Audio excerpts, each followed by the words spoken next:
Surprenant texte d'évangile pour nous ce matin, qui nous présente les disciples sous leur moins beau jour, comme de pâles bouffons, obsédés par une seule question, comme nos femmes et nos hommes politiques en ces temps où l'élection présidentielle déjà se profile à l'horizon. Qui sera le plus grand? Qui sera président? Qui est le plus fort? Le premier. Comme tant de nos contemporains, comme de nous tous d'ailleurs, d'une manière ou d'une autre, nos disciples sont préoccupés par les questions de la préséance, de la hiérarchie, de la prérogative. Qui sera le premier? Qui sera le chef? Car voilà bien une question d'importance. C'est qui le chef? Question importante, car il faut bien des chefs, n'est-ce pas? Ne soyons pas trop sévères avec les disciples. Ils nous ressemblent tellement. Car leur préoccupation, qui sera président ou Premier ministre, est dans la logique du monde. Compétition, mérite, faire ses preuves, avoir de la valeur. C'est la soif de reconnaissance qui nous hante tous. Autant de choses qui sont d'ailleurs en elles-mêmes pas forcément négatives, mais qui, lorsqu'elles sont exaltées, nous rongent et viennent détruire toute relation de confiance et de solidarité. Et surtout qui induisent toujours déception, frustration et jalousie, car nous ne serons jamais à la hauteur. Pourtant, tout nous pousse dans cette direction. Nous venons de vivre il y a quelques semaines les Jeux Olympiques. Et que sont-ils les Jeux Olympiques sinon l'exaltation de la compétition, c'est-à-dire cette logique d'être le premier, toujours. Alors je sais sûrement que la plupart d'entre vous vont être maintenant en désaccord avec moi. Mais personnellement, je vois dans cette exaltation de la compétition ce qui conduit nos sociétés occidentales à la folie et au malheur. Car ce n'est pas vrai. L'essentiel n'est plus de participer. L'essentiel est bien de gagner. Et pour gagner, tous les coups sont permis. Malheur aux vaincus dans nos sociétés. Souvenez-vous, toujours plus loin, toujours plus haut, toujours plus fort. Et voilà qui nous condamne à la folie et au malheur. Et puis que dire de cet engouement absurde et tragique, selon moi, pour cette nouvelle compétition, celle du tourisme dans l'espace. Je m'attriste et je me désespère, je vous l'avoue, de n'avoir entendu personne pour dénoncer ce qui est pour moi l'exemple même de cette folie qui nous ronge. Personne, sauf l'Évangile d'aujourd'hui. Et on s'étonne que nos temples parfois soient vides. Mais ce que nous prêchons est à contre-courant de tout ce que prônent nos sociétés. Laissons cela et revenons à nos disciples en proie à leur question: qui sera le premier? L'évangile de ce matin va répondre par deux images. La première, le serviteur, le service. Seul le service nous rend dignes. Car le service, se mettre au service de l'autre, c'est le remède à la loi de la jungle, qui est justement la loi du premier et du plus fort. Serviteur. Un mot que nous n'aimons pas trop, qui dit et qui consonne avec humiliation. Mais il ne s'agit pas ici de cela. Souvenons-nous que l'humain dans la Bible est d'abord et avant tout un être de relation. L'humain est un être vert, V-E-R-S, c'est-à-dire en devenir, appelé à aller vers lui-même, vers les autres, vers son Dieu. L'humain est un être fait de paroles, de rencontres, de questions, de vocations. Quelle dignité donc, si ce n'est plus celle d'être le premier?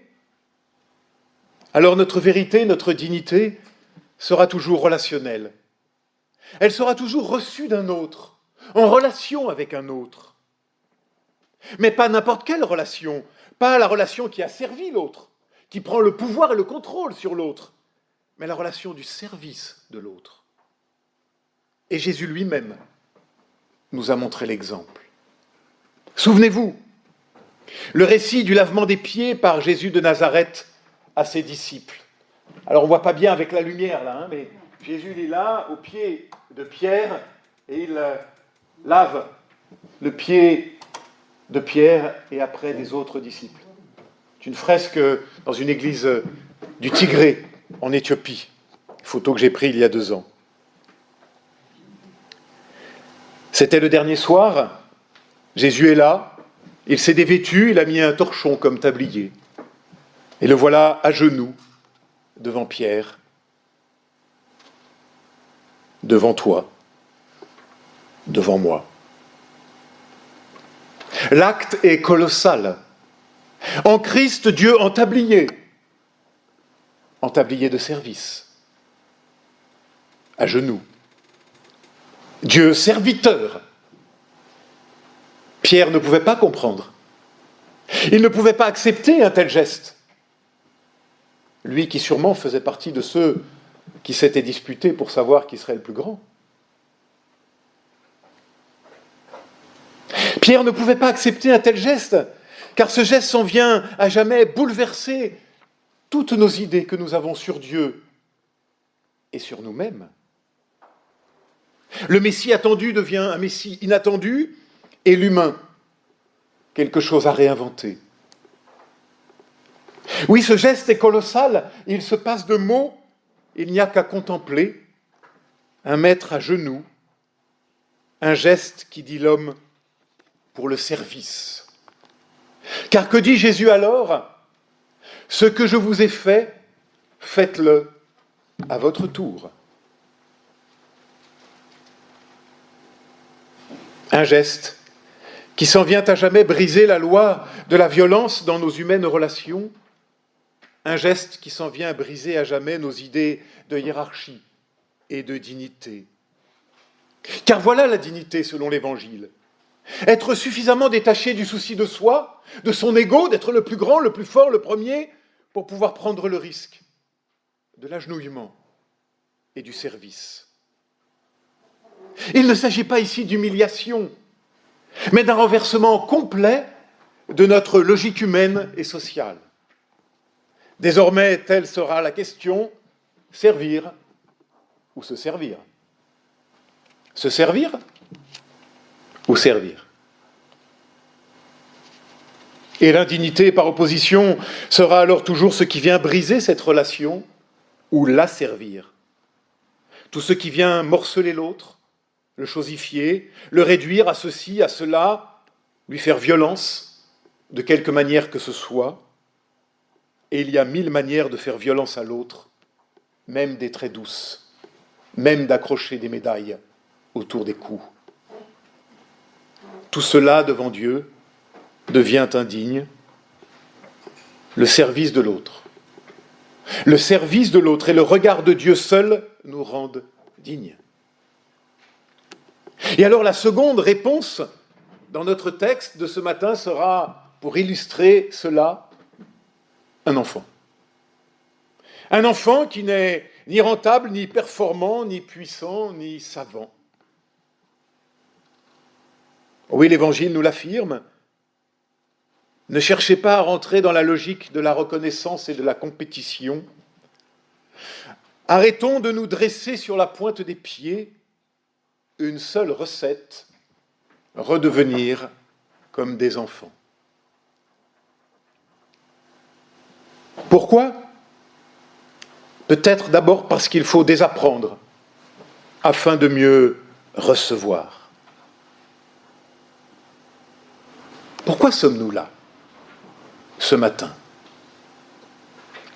Sommes-nous là d'abord pour organiser, gérer, être responsables de la bonne marche de nos églises, de nos paroisses ? Eh bien, si nous croyons cela, bien tristes sommes-nous. Nous sommes là d'abord pour recevoir et accueillir une parole qui nous libère. Nous sommes là d'abord pour accueillir. Que dit le Maître?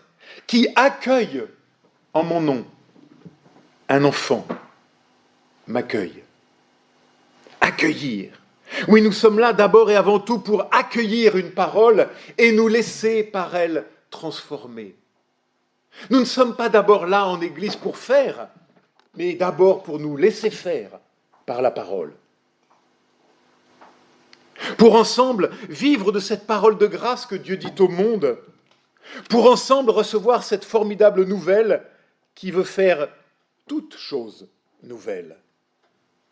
Et tout le reste vient ensuite. Cela nous rappelle que l'essentiel se reçoit, la vie, la parole, l'élan des petits matins, qui accueille en mon nom un enfant m'accueille. Ici, un piège nous guette, me semble-t-il, celui de se tromper sur la nature de l'exemple. Un enfant. Pourquoi un enfant? Est-ce qu'un enfant serait, alors ça on l'a beaucoup dit, l'image de la pureté?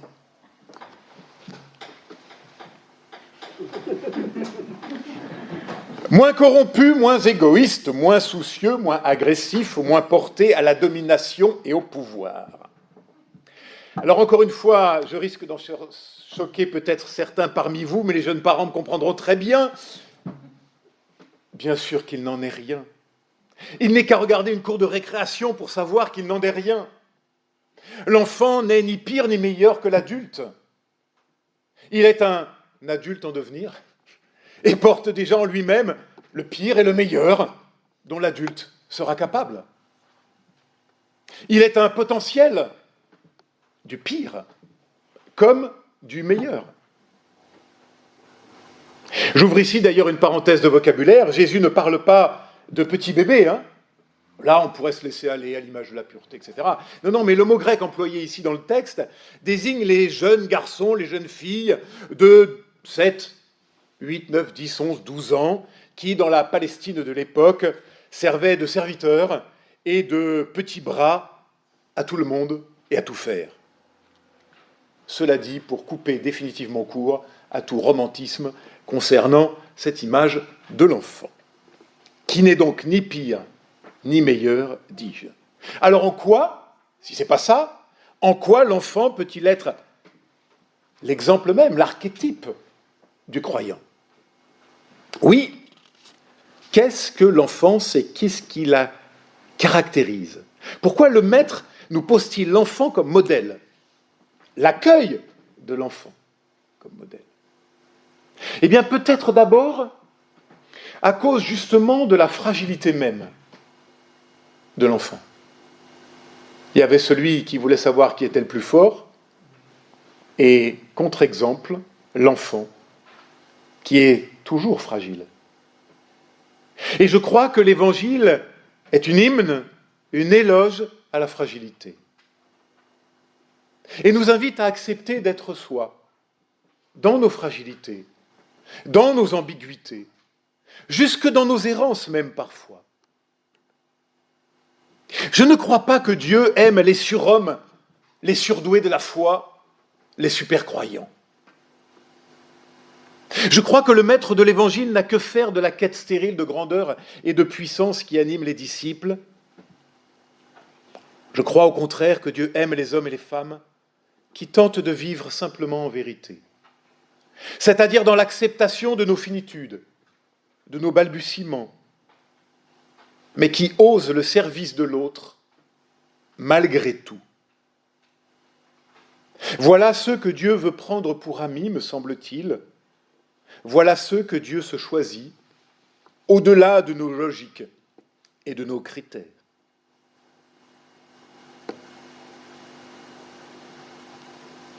Pourquoi le Maître pose-t-il l'enfant comme modèle? Alors nous aurions pu Après avoir parlé de la fragilité, parlé du rapport au temps de l'enfant, de son rapport au monde, de son rapport au savoir, tout cela mériterait d'être développé, tout cela me semble juste et bon. Mais ce que je voudrais souligner ce matin pour terminer, c'est son rapport à l'autre. L'enfant ne peut pas vivre sans l'autre. Il en est l'exemple absolu. Il est l'exemple type de cet être vert que nous découvrons. Sans le parent, sans l'adulte, il n'est plus rien. Sans la parole, nos paroles, il devient errance. Et encore une fois, c'est bien là que l'Évangile nous prend le plus à contre-pied de toutes nos valeurs, de nos sociétés. Là où nous proclamons indépendance, là où nous nous voulons indépendants, là où nous faisons de l'indépendance une vertu, l'Évangile nous dit dépendance. Nous sommes dépendants les uns des autres. Et c'est seulement dans cette dépendance mutuelle que nous pouvons inventer une autre manière de vivre ensemble.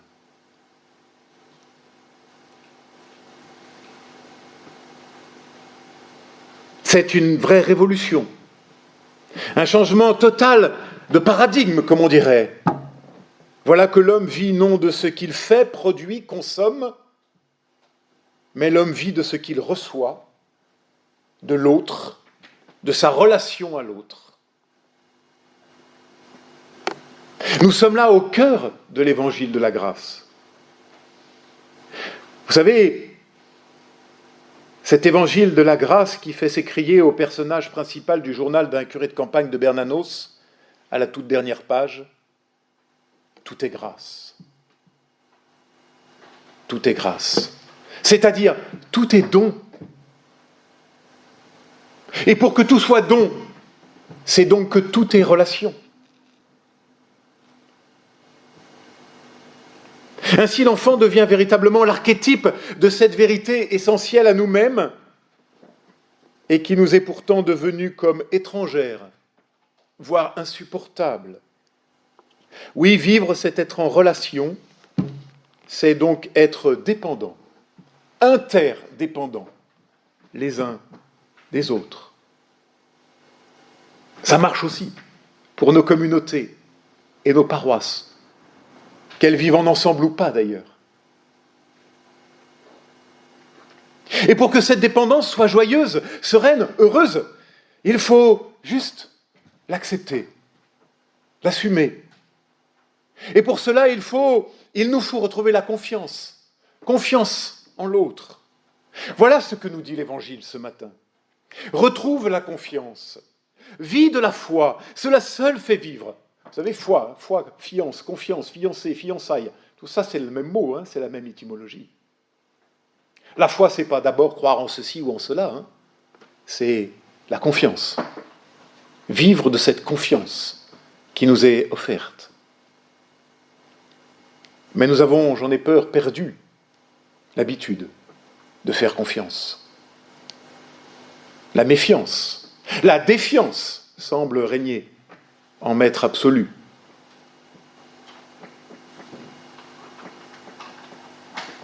Pourtant, pas d'autre chemin possible, sinon celui de la confiance, celui de l'enfance, celui du service. Et il nous faut des événements particulièrement exceptionnels ou traumatiques comme ces inondations que nous venons de vivre pour qu'enfin l'indifférence se brise et que renaissent les solidarités. Beaucoup ici peuvent en témoigner. Alors enfin on s'entraide, on prend des nouvelles, on vient aider à nettoyer, on accueille, on reloge. Oui, on retrouve la confiance en l'autre, la confiance en soi. Pas parce qu'on serait meilleur, plus grand, plus fort, mais juste à cause du regard de l'autre posé sur nous.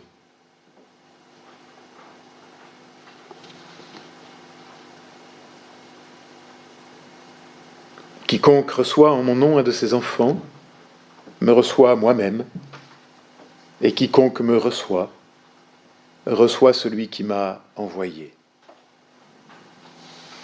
Ainsi Dieu se donne à rencontrer dans la faiblesse, dans la fragilité, dans le service, dans le murmure de la brise légère, à l'opposé de nos quêtes de pouvoir et de grandeur. Peut-être est-ce d'ailleurs pour cela que nous le rencontrons si peu. Nous ne cherchons pas juste au bon endroit. Pourtant, à nous, il nous est juste demandé d'être prêts à écouter et à accueillir. Nous laisser faire, comme un enfant. Et tout sera donné par surcroît. Amen.